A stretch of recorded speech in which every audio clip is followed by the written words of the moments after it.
आज हम जापान के इस रहस्य के बारे में बात करेंगे जहां कोई अपने बच्चों को छोड़कर चले जाते हैं, कोई अपने माँ बाप को छोड़कर चले जाते हैं, पर इनके बारे में कोई कुछ नहीं बताता। सरकारी रिपोर्ट के अनुसार इनकी कुछ खबर नहीं मिलती और ना ही इनके घर वाले ना ही सरकार इनको किसी को भी पता चलता है। लेकिन हो रहा है पिछले कई सालों से। आइए जानते हैं इतनी बड़ी संख्या में लोग आखिर कहाँ जा रहे हैं। जानने के लिए वीडियो को आगे चलते हैं, लेकिन आगे चलने से पहले वीडियो को लाइक और सब्सक्राइब कर दीजिए। दोस्तों, इनकी पूरी कहानियों को समझने के लिए आपको थोड़ा पीछे लेकर चलते हैं और शुरुआत करते हैं 1980 से। इस समय जापान का दबदबा टेक्नोलॉजी के क्षेत्र में बढ़ने लगा था और पूरी दुनिया इसको एक इकोनॉमी पावर के रूप में देख रही थी। कुछ लोग तो यह भी कह रहे थे कि अमेरिका के बाद कोई दूसरा देश सुपर पावर बन सकता है तो वो जापान है, जैसा कि आज के समय में लोग चीन के बारे में बात कर रहे हैं। जापान ने उस समय एक ऐसा इकोनॉमी सिस्टम बनाया था जिसने उसे बहुत जल्दी और बेहतर ग्रोथ दी। जापानी सरकार ने उस समय बड़े बड़े कॉर्पोरेटर जॉइंट के साथ मिलकर काम करना शुरू कर दिया था और यहीं से शुरू होता है एक कंपटीशन और दौड़। ये दौड़ कंपनियों के बीच नहीं थी, बल्कि ग्रेजुएट और पोस्ट ग्रेजुएट लोगों के बीच थी जो बेस्ट बनना चाहते थे अपने काम और पढ़ाई में। आपने कई लोगों को देखा होगा जिन्हें अलग रहना पसंद आता है। वो कम ही बाहर निकलते हैं और उनके लिए हमेशा ही लॉकडाउन लगा रहता है। हो सकता है कि आपको भी घर में रहना पसंद ना हो, लेकिन कुछ लोग हमेशा घर में रहना अच्छा लगता है। उन्हें लोगों से मिलना कम पसंद होता है और अपनी लाइफ में मस्त रहते हैं। लेकिन क्या आप जानते हैं कि इसकी वजह क्या है? इस तरह की स्थिति के लिए हिकिकोमोरी शब्द का इस्तेमाल किया जाता है। ऐसे में जानते हैं कि आखिर हिकिकोमोरी क्या है, किस वजह से इससे अकेलेपन से जोड़ा जाता है। क्या है हिकिकोमोरी?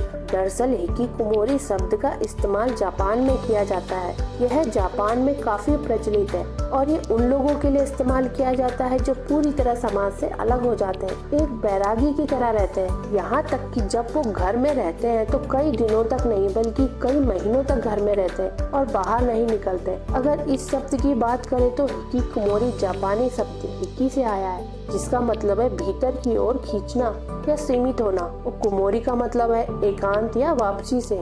ऐसे लोग अकेलेपन से ग्रसित होते हैं। हिकिकोमोरी एक ऐसी स्थिति है जिसमें सिर्फ अलग होना ही एक मसला नहीं है, जबकि इसमें गहरा मनोवैज्ञानिक संकट शामिल होता है। ये किसी भी टेंशन या डिप्रेशन जैसी मानसिक स्वास्थ्य स्थिति का लक्षण हो सकता है। हिकिकोमोरी के सटीक कारणों को पूरी तरह समझा नहीं गया है, लेकिन माना जाता है कि सोशल प्रेशर, असफलता, इमोशनल प्रॉब्लम्स अधिक शामिल है। हिकिकोमोरी जापान में बहुत ही महत्वपूर्ण सामाजिक मुद्दा है और माना जाता है कि वह आधा मिलियन यानी 5 मिलियन लोग इससे हिकिकोमोरी व्यक्ति हो सकते हैं। बता दें कि जापानी सरकार ने हिकिकोमोरी व्यक्ति को समाज में फिर से लाने और मनोवैज्ञानिक सपोर्ट देने के लिए काम किया है और अभी भी कर रही है। हालांकि कई प्रयासों के बाद भी उन्हें समाज में शामिल करना बहुत ही मुश्किल हो रहा है। हिकिकोमोरी में वो खुद को बहुत लंबे समय तक अपने ही घर में रखते हैं। वो किराने की खरीदारी, शौक पूरा करना, अपने काम पर न जाना, किसी व्यक्ति से मिलने जैसी साधारण चीजों के लिए भी बाहर नहीं जाते। हिकिकोमोरी पर सर्वे रिपोर्ट में कहा गया है कि कामकाजी उम्र के लगभग 15 लाख लोग वर्तमान में अलगाव में रह रहे हैं। इस घटना को हिकिकोमोरी के नाम से जाना जाता है। उनका कोई सामाजिक संपर्क नहीं है। इसमें मानसिक स्वास्थ्य के मुद्दों और सामाजिक कल्याण की चिंता भी बढ़ जाती है।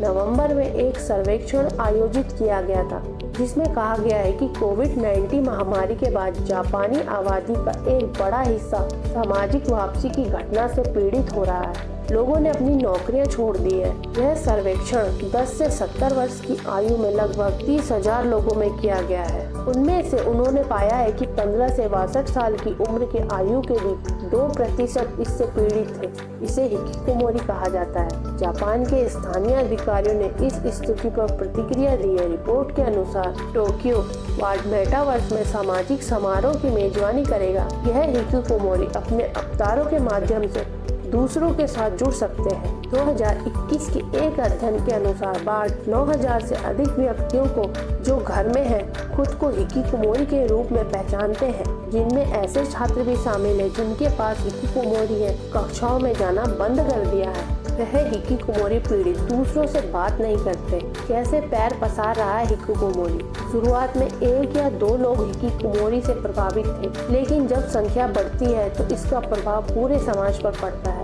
इस समस्या से प्रभावित व्यक्ति को सामाजिक क्षति के साथ साथ आर्थिक उलझनों से भी जूझना पड़ता है, क्योंकि रोजगार नहीं, निजी जीवन में कोई स्थायी रिश्ता नहीं। जानकारों के मुताबिक अगर ऐसा चलता रहा तो इसका असर बहुत बड़ा होगा। देश में जन्म दर में भी भारी कमी आएगी, बुढ़ापा बढ़ेगा, धीरे धीरे देश की अर्थव्यवस्था को भी नुकसान होगा। ये लोग किसी न किसी से मिलते हैं, ना बात करते हैं, ना कोई फंक्शन में जाते हैं, ना सोशल मीडिया चलाते हैं। सीधे सीधे कह सकते हैं कि ये सोशल और हर तरह से लोग अलग हो चुके हैं। हाई ग्रेड डिप्रेशन, अकेलापन, जब ये इस जिंदगी से परेशान हो जाते हैं तो ये अकेलापन ले लेते हैं। ये हिकिकोमोरी के कल्चर को अपना लेते हैं और चले जाते हैं अपनों को छोड़कर। ये ऐसा है जैसे भारत में लोग अपने भरे जीवन में छोड़कर साधु बन जाते हैं और पहाड़ों में जाकर दूसरे आश्रमों में जाकर तपस्या करने लग जाते हैं। हालांकि जापान में इसके गायब होने के बाद की जिंदगी का किसी को कुछ नहीं पता चलता, लेकिन जापान में कुछ कंपनी इनकी हिकिकोमोरी की मदद करती है, उनके लिए एक नई लाइफस्टाइल सेटअप करती है। ये प्रोसेस इतना गुप्त होता है कि यह ना इनकी फैमिली और ना ही सरकार को कुछ पता चलता है। ये हिकिकोमोरी कल्चर को अन्य देशों में भी फॉलो किया जाने लगा है, जो कि बहुत ही खतरनाक है। दोस्तों, ऐसी वीडियो को देखने के लिए हमारे चैनल को लाइक और सब्सक्राइब कर लीजिए। चलो मिलते हैं नेक्स्ट वीडियो में। Thank you.